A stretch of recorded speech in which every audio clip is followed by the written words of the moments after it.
It's Monday, the 10th of October, 2016. I am Robin Yellow, and this is Techtasm, episode 32, Facebook McWorkface. And with me again, because nobody else is as available, is James Woodall. Yes, I do always seem to be available when we record an episode. It's uncanny the way that works. You're never available on the same day, no, but you are available. But it's Tuesday 9 o'clock, right? No, it's Monday 8:30. Well, James, this week we're going to be taking a look at Facebook's new social app for the workplace. The PlayStation VR reviews are coming in, and Samsung is in deep trouble. Or are they? And we'll be judging these stories and some others to tell you if they are a Techtasm, which is a blend of tech for technology and tasm for phantasm, something that exists only in a person's mind. So, without further intro, let's get on with the show. So the first story comes from BBC, and that can only mean one thing. Our favourite nameless journo droid has written a wonderful article about Facebook's new portal, if you will, for the workplace. So gone are the days when you can, when your boss is not looking, have a cheeky look at Facebook. You can now have a look at Facebook for real without getting into trouble, although it means communicating with your colleagues as opposed to your friend's cat next door. So basically, Facebook, for the last couple of years, have been using internally a tool to allow businesses to communicate in the social media platform, but mainly aimed at the work environment. And supposedly, they've been testing it out with 1,000 companies, including people like Starbucks and so forth. And what they're trying to do is take an aim at Slack, a tool that you and I know and love, Yammer, Microsoft's equivalent.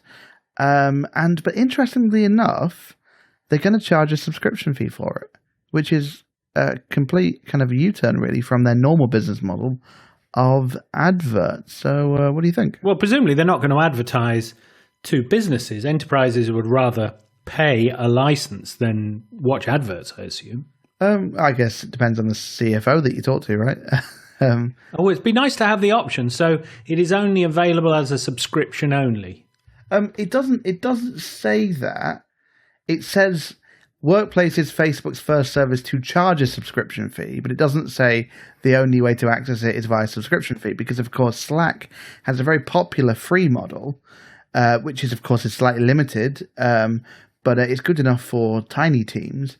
So I think that they'd probably have to do something like that. But interestingly enough, not only are they aiming at Slack and Yammer, they're also looking at targeting their sites on file sharing services like Dropbox, Google Cloud, and Microsoft's OneDrive. So this looks like it's going to be kind of like a one-stop shop for business collaboration. It feels like alien territory for me. I mean, hey, this is a consumer social networking app for teens to share pictures of dogs and cats and whatever it is. Kids yeah, but is it? Isn't that that space has been filled now for teens with Snapchat and Instagram? I don't think many of them use Facebook. I think they see Facebook as antiquated as email. It's more for your oldies, isn't it, Facebook? I don't know. Not really talking to kids or having any at all of my own that I engage with. I've got no idea. You've got kids. What do they do? I do, and none of them use Facebook. Really? Okay. So I think it's a bit like everybody has a Facebook account because you can't get rid of it because that's where everybody is, but nobody is there, if you see what I mean. Yeah, okay. So Facebook Messenger is a good place of looking up friends because they're likely to have a Facebook account.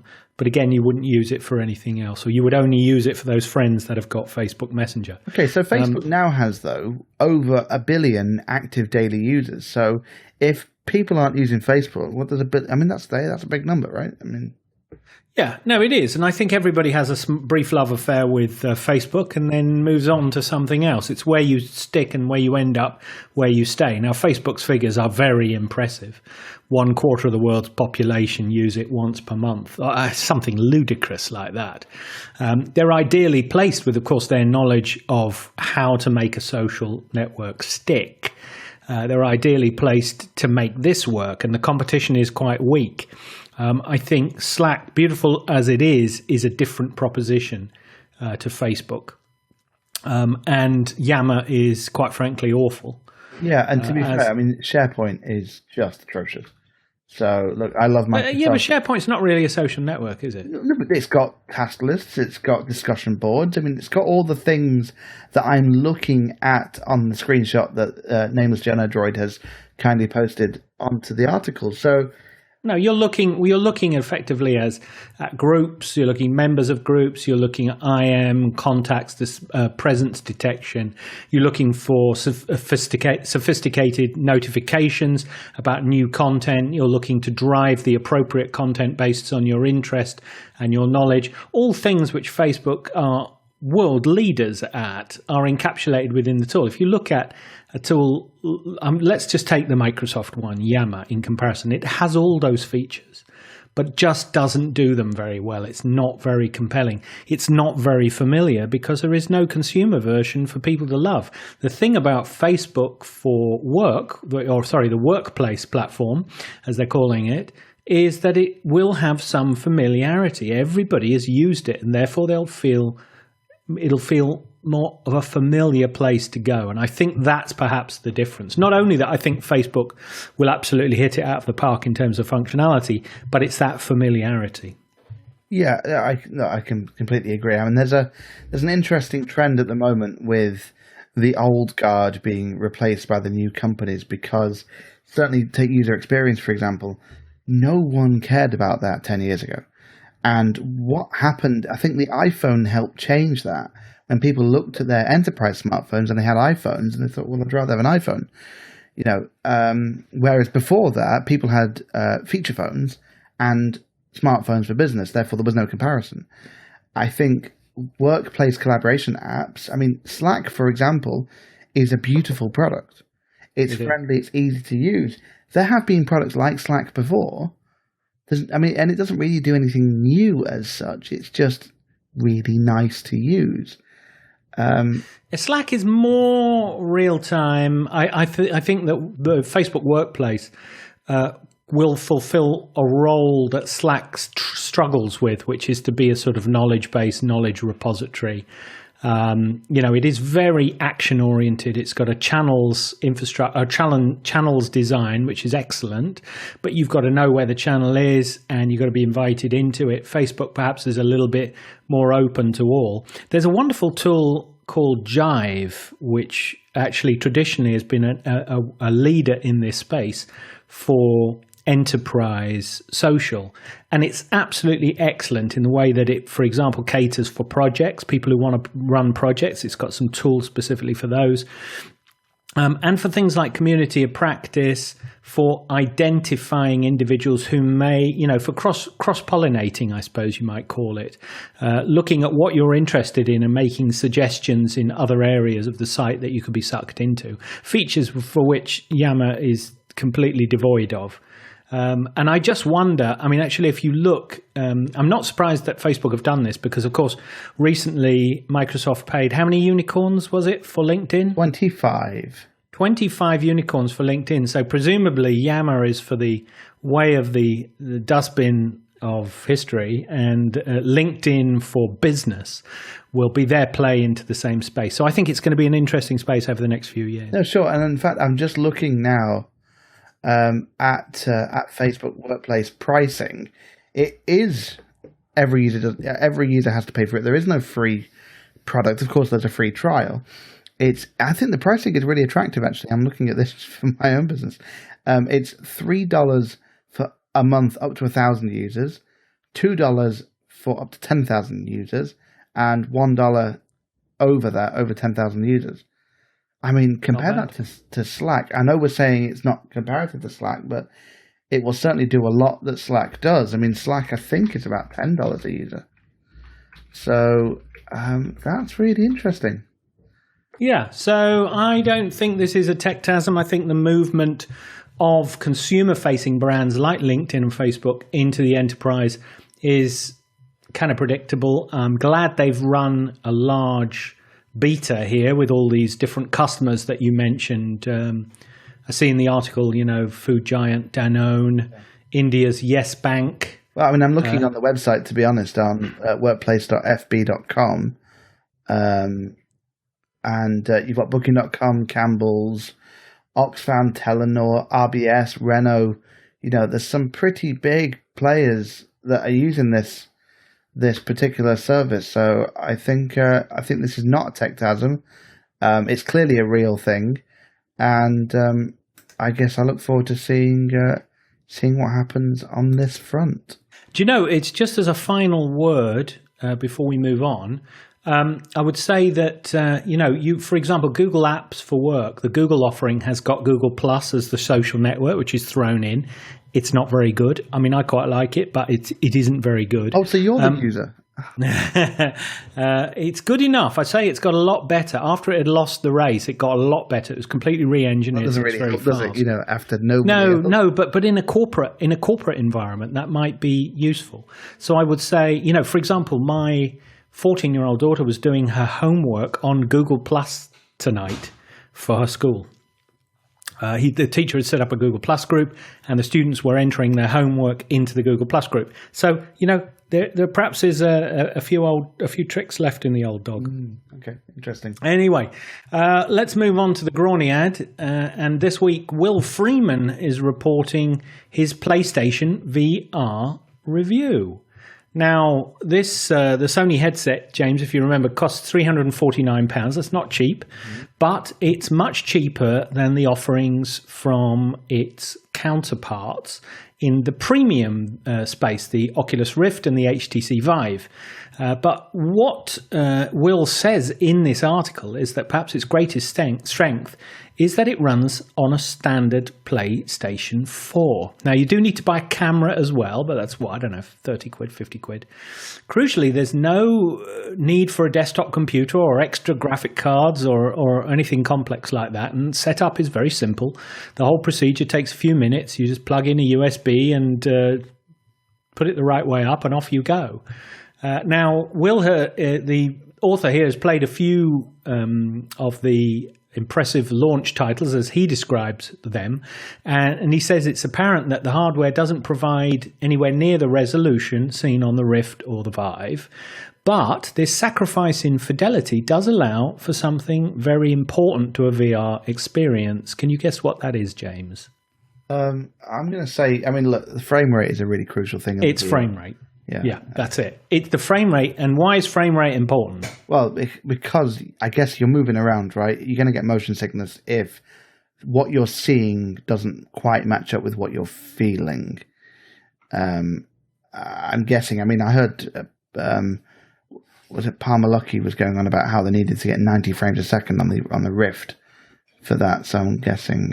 You're right. Of course you're right. This is your area of expertise. I would expect nothing else from you. But this frame rate is the thing that gives the game its smoothness and fluidity even at speed, and that prevents motion sickness. So what he said, he played in sessions of up to 45 minutes long and didn't experience motion sickness. Now, he thinks it's the most pleasant VR experience yet available. James, other than the motion sickness issue, what are the other problems that you have with VR? Well, one of the problems, which I don't think these guys address, is the cable that drags behind you. You're always going to be tethered to that thing. I think one of the other problems, of course, is, and I think the Vive does this really well, though, is you're not really fully aware of your surroundings, so you might bump into something. Yes, that is true. I suppose it must be a sit-down experience, sit on a swivel chair or something like that, do you think? Actually, yeah, the demos I have seen of the VR, that's what people have done. But certainly the Vive and the Rift, people have been jumping up and down and whatever, but with this, of course, massive cable that hangs out the back. I wonder how big the cable is. He describes it as a USB cable. Is it going to be a big, thick cable? What's the limit to a USB cable? I didn't think it was that big. But it must be.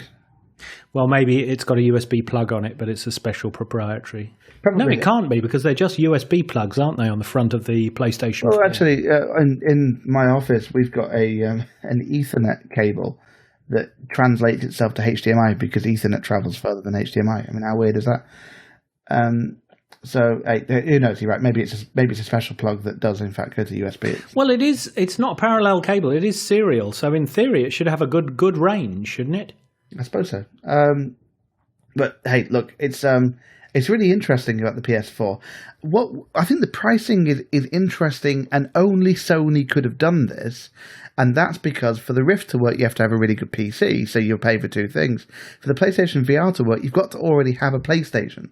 So you're looking at, games included, £1,000 investment there. Yes, you're right. In fact, if you put it that way, some of these AAA titles can be 60 quid on their own, 350 for the headset. How much are the PlayStations themselves? Now, Tesco is 249 with no games.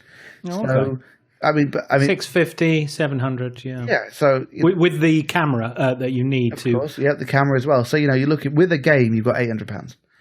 So it's a very similar. I mean, if I've just some monumental Googling is going on here, listeners. Fantastic. Just we expect nothing else. Hey, look, we go Techtasm. far, so you don't have to. Okay. Looking here at the Rift pricing on the Oculus.com website. Thank you very much, Facebook. The Rift itself is $600. Okay. The PC, though, that goes with it, I thought they sold them on the website. $1,000. They're $1,000. $1,000. Oculus Ready PCs. Let's have a look. Oculus Ready PCs. That's for the minimum spec. I mean, there's ones from Alienware. Let's just jump to Alienware. Why the heck not? Alienware, yeah. Yeah. You want in on the Alienware table? That's $1,000 right there. Yeah, no, I know. Oh, here we go. So, 1,099. Does it include a Rift? Doesn't include tax either. No, it won't include a Rift. No, it won't. That's really weird. Also, but the Rift has there's a headset and hand controllers as well. So what do you do on the PlayStation VR for your hand controller? Just use the regular DualShock? Yeah, I'm guessing so. I mean, that would make sense. Hey, they've got a controller, so... They do have a wand called a Move controller, and presumably if you have a couple of those, then you've got both your hands in the virtual space. And you will have already had a camera for that if you've got one of them, so... hey, look! I mean, come on. We're just worrying about the small stuff here. It's cheaper than Oculus by a long shot, and chances are the people this is appealing to already have are existing owners. Exactly. Yes, and it's the incremental cost which appears less, and it's just the right time of year for it, isn't it? I think I'll be getting one. Yeah. Well. Okay. Well, the article here describes it as a remarkable, high-quality and wildly exciting experience, which sounds like my idea of a perfect Christmas day. So that Will Freeman may have drunk the Kool-Aid. Yes, but because it's in The Guardian, he's not bought off. He has not been bought off. Okay, that's what you think. Okay, well, are we okay to move on? We are. I think we should change the tone slightly. Just bring it down a notch. We mentioned last week about good old Samsung and the fact that a new Note 7 had because it was breaking news on Techtasm. We've always got the latest stories here. Not always. Most of the time. And this story doesn't seem to have gone away. In fact, Tim Hardwick in Mac Rumors has mentioned that there have been a couple more Samsung Note 7s that have blown up. A man in Kentucky reported it was, and I quote, vomiting black. Ooh. And that doesn't sound particularly pleasant. Another lady woke up and her nightstand was on fire. That's not a pleasant experience, I imagine. Oh, that's horrible. So she went to bed and was woken by the fizzing sound of an exploding phone. Yep. The phone just burst into flames while on the nightstand, and I woke up in complete panic. I imagine I would probably do the same. An interesting update as of this morning. Samsung's official statement is that they have, and I quote, they are temporarily adjusting the Galaxy Note 7 production schedule in order to take further steps to ensure quality and safety matters. Okay, so basically they've halted production of the Note 7, but I mean, I was reading and talking to somebody about why. I think it may have been you actually last week over dinner, discussing how they made the battery too big for the phone, and when it expands, it blows up. Yes, the hole inside the phone where the battery goes is slightly too small, so it doesn't allow. So when the battery is expanding as it naturally does in its sort of charging and discharging cycle, it kind of puts pressure on the plastic case of the battery itself, which then causes pressures within the battery and can create this feedback loop, which makes it catch fire. Oh dear. Well, on the same story. Not only have we got the Mac Rumors story, and of course, hey, Mac Rumors, where else would it be? There's a bit of gloating, I think, going on there. I'm sure Tim Cook and his friends at Apple are having a party at the moment. Forbes, though, have also written, though, that despite, and this is Palmy Olsen, despite the fact of the crisis in the Galaxy Note 7, Samsung shares are actually climbing. Now, for most other companies, if they have a disastrous product launch, generally speaking, investors would be running for the hills. But in this case, they've actually, I mean, in the last month alone, they've gone up 15%. That's a big number. I mean, Samsung is not just a consumer electronics company. They manufacture components. They build ships. I mean, they've got they're a pretty damn big business. Of course, I'm sure everybody listening, well, every person singular listening has got Samsung TV, so they're everywhere.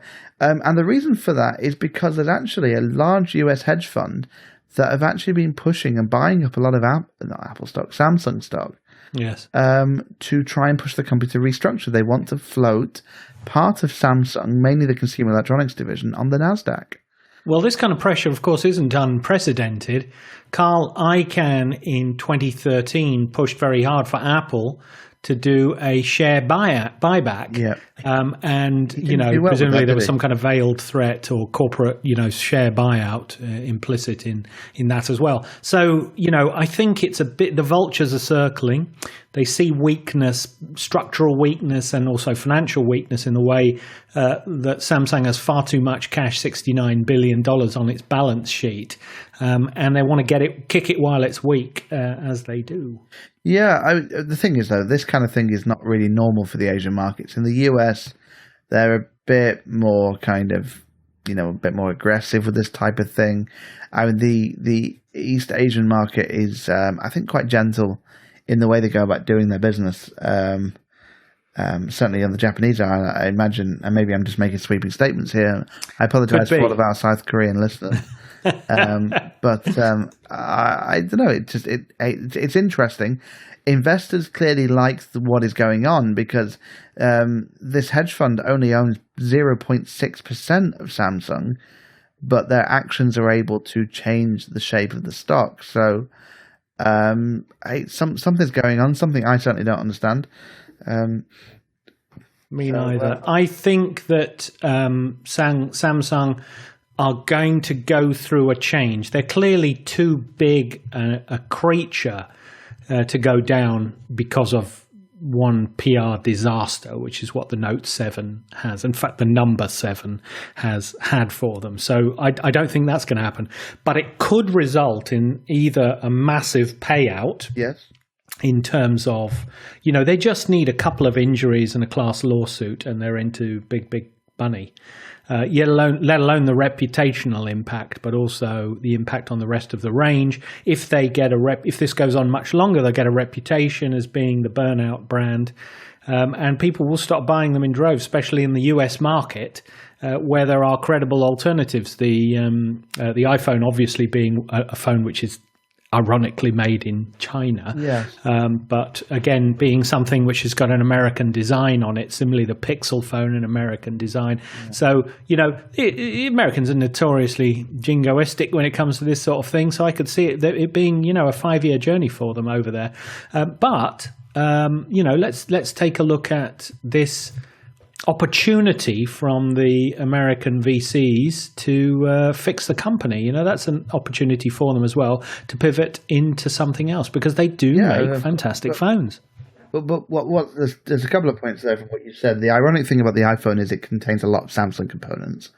I think in some cases there are Samsung batteries in there as well, but hey, maybe that's a conversation for another day.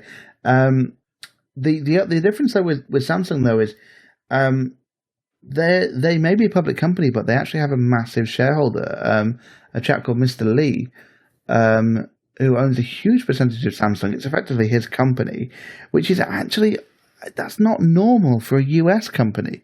Now, no. Apple, because they've been around for, and of course Steve Jobs famously sold all of his shares back in 1985 when he was removed from the company. And Bill Gates doesn't own that much of Microsoft anymore. The big US tech giants are generally quite well distributed in terms of their ownership. So I think that it'd be quite strange for this one person, I mean, who can effectively block anything that the Americans want to do, right? Because, well, he's got I don't know if he's got a majority, but a large percentage of the shares. So I think nobody really knows what's going to happen with the story because it's probably never happened before. Well, Samsung are going down. I think that's a Techtasm. They're not going down. No, of course. I think it will be forgotten about. I mean, immediately. I mean, almost every time there's a new iPhone or cycle with a new iPhone, there's something that people don't like about the iPhone. And it's big news for a week and then everyone forgets about it. This one is just a bit more explosive. See, I should be in journalism. I should be on the BBC when they have all those terrible puns. Yeah, anyway, look. We've talked this one to death. You're right, Samsung is riding high still. Well, talking of things people don't like, Theresa May doesn't like Apple Watches in her cabinet meetings. Tom Mendelsohn in Ars Technica reported the Apple Watch has been banned from UK cabinet meetings over Russian hacker fears. Now, Apple Watches, James, were said to be popular with several ministers, including the former Justice Secretary and failed leadership candidate Michael Gove, who wore them to cabinet meetings during David Cameron's tenure as Prime Minister. However, under Theresa May, the former Home Secretary, who repeatedly pushed for Britain's spies to have greater powers, irony upon irony, the devices have been summarily removed amid fears that Russian security services could use them to listen in on government business. Is this possible, James? Well, interestingly enough, do you remember when Mark Zuckerberg had a picture of himself in his office with a bit of tape over his webcam? Yes, that's right. The FBI director does the same thing. The US NSA, of course, hacked Angela Merkel 2 or 3 years ago. I think this is just being prudent. It makes a lot of sense. I mean, let's be completely realistic here.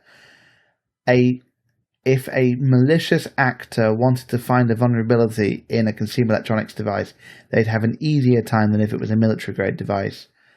Why wouldn't they go about doing that if they could?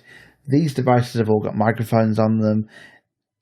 All the devices that we're talking about have had some kind of high-profile hack in the past. I mean, what about the one a couple of weeks ago where you can fake the iPhone into accepting an unlimited number of PIN code attempts, so you can effectively guess the 4-digit PIN code by literally doing a hardware hack. By shorting out a particular PIN, you were able to reset the memory in a certain place. Brilliant. If some, I don't mean to kind of demean, but if some kid can figure that out, the Russians have got some very, very talented hackers out there. They'll find a way. I think Theresa May is doing the right thing. Well, we've all got talented hackers, and I'll tell you who isn't a talented user, Michael Gove. The Telegraph actually reported that when Gove was chief whip, he accidentally played a few bars of a Beyonce song while surreptitiously checking his emails. Naughty boy. Oh dear. Okay, well, Dave Lee. Actually, this is BBC with a named journalist. Well done, Dave. We've heard Dave Lee, North American technology reporter. We like Dave. We've certainly heard from him before. Oculus. Now, we spoke about them in a few articles previously. There was a very interesting presentation from Facebook a couple of days ago where Mark Zuckerberg unveiled some new things in their Oculus device. But before I move on to that, interestingly enough, the founder of Oculus, Palmer Luckey, who in some circles is known as the father of virtual reality, or certainly modern virtual reality, was not present. Now, that could be one of two things. The first is he publicly announced that he funded a pro-Donald Trump campaign super PAC. Okay, interesting. We've all got our own political views. But that, of course, didn't go down too well.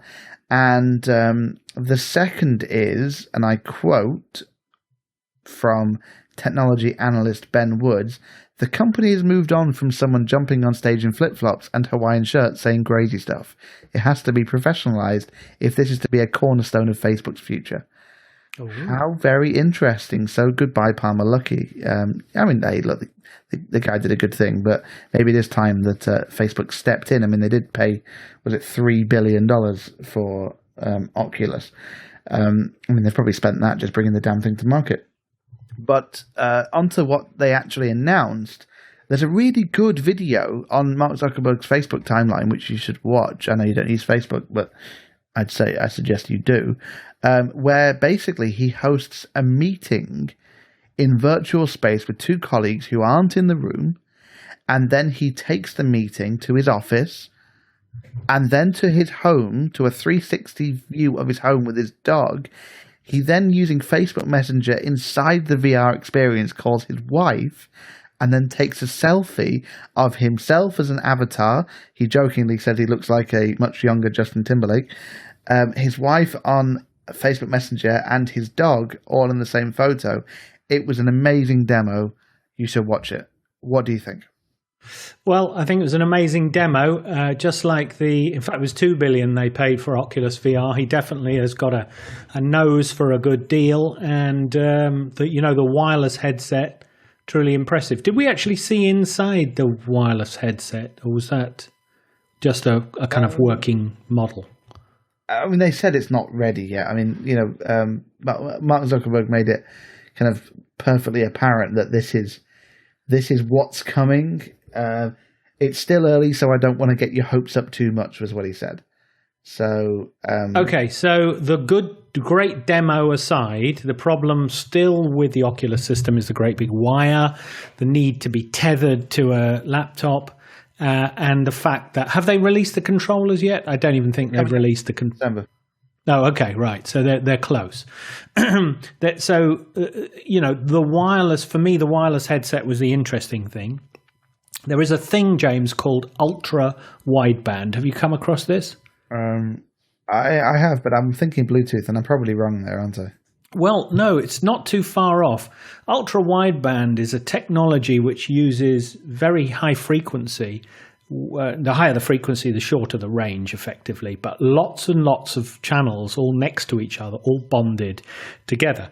Bottom line, it can give you a gigabit at a couple of meters, so it can give you incredible bandwidth over a short distance by using multiple channels, beamforming, and very high frequencies.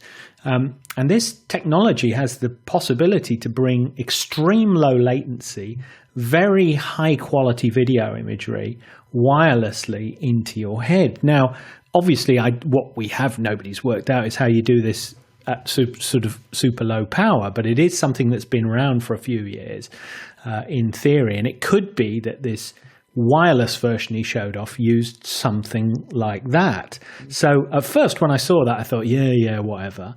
And then I thought, well, hold on a minute. I'm not sure this is a Techtasm. Maybe they know something we don't, or they've acquired some company or developed some technology to transmit a very large amount of data at incredibly low latency into a headset. Because you had a look at the HoloLens today, and that's quite an impressive piece of equipment for what it actually does, considering how long its battery life is. I was actually really impressed with the HoloLens. I mean, look, it clearly has some kinks that they need to work out.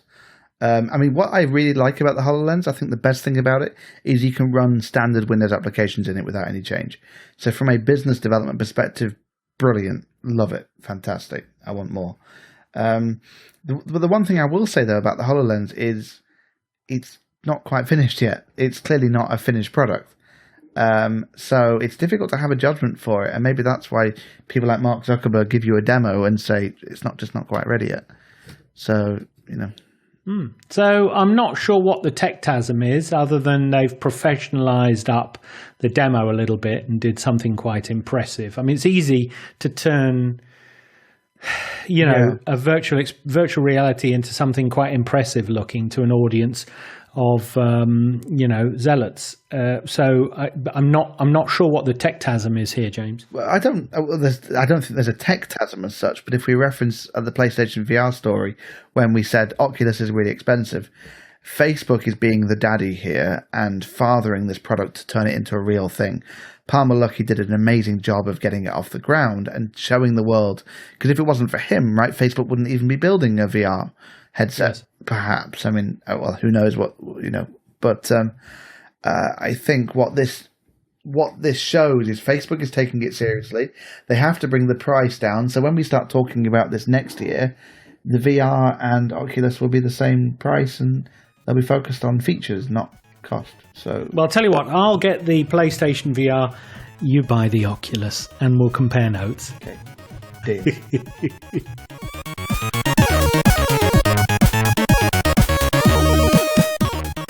That is it for this week. You can find us, dear listeners, at facebook.com/Techtasm. Subscribe on iTunes, Stitcher, and Feedburner, or contact us at feedback@techtasm.com. We work hard to record every Tuesday, which is why we never seem to do it, at 2100 BST GMT.